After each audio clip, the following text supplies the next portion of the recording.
প্রিয় দর্শক, সবাইকে আসসালামু আলাইকুম। নতুন বছরের শুভেচ্ছা। তো আমি এখন আপনাদেরকে এত সুন্দর গ্রামীণ রূপ সৌন্দর্য দেখাবো। সত্যি ওই গানটার কথা মনে পড়ছে, গ্রাম ছাড়া ওই রাঙামাটির পথ। আসলে খুব সুন্দর একটি রাস্তা দেখাবো, রাস্তার দুই ধারে সরিষার ফুল, এত মনোমুগ্ধকর দৃশ্য। সত্যি দেখে ভালো লাগবে।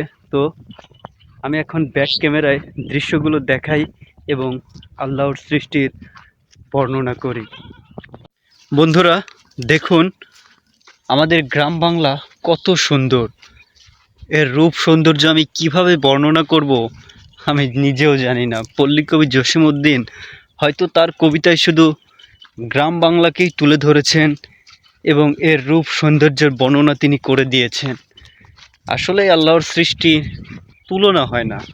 এখন রাস্তার ধার দিয়ে সরিষা, যদিও এই পাশ থেকে ক্যামেরায় ভালো দেখা যাচ্ছে না, সূর্যটা সামনে পড়ছে তো এই কারণে। কিন্তু আপনি লক্ষ্য করলে দেখতে পারবেন যে সৌন্দর্য বর্ণনা করার মতো না। এখানে একটি শ্যালো আছে, এদের সেচ দেওয়া হয়।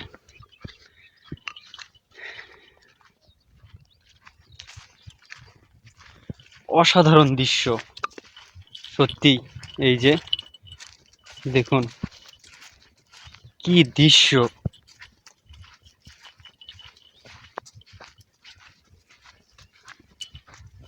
এই পাশেও আছে।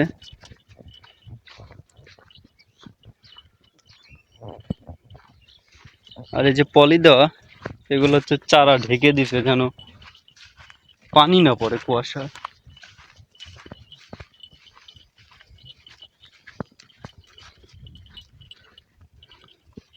শুধু সরিষা সরিষা, রাস্তার ধার দিয়েও সরিষা।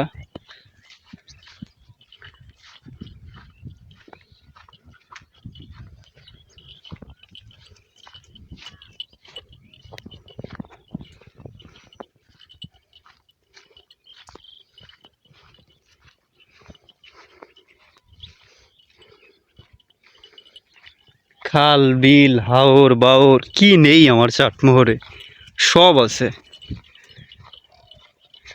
যদি নিজেকে নতুন করে উপলব্ধি করতে চাও তাহলে অবশ্যই তোমাকে গ্রাম দেখতে হবে। তাহলে বুঝতে পারবে গ্রাম কত সুন্দর।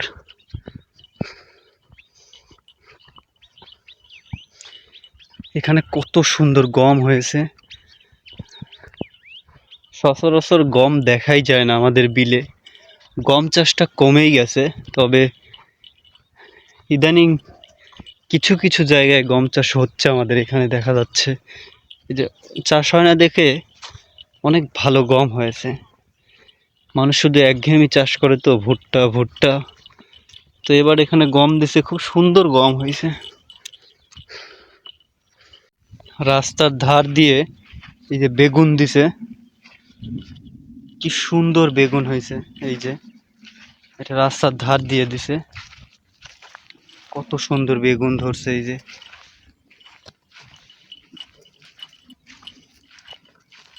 এটা হচ্ছে পারিবারিক চাহিদা মেটানোর জন্য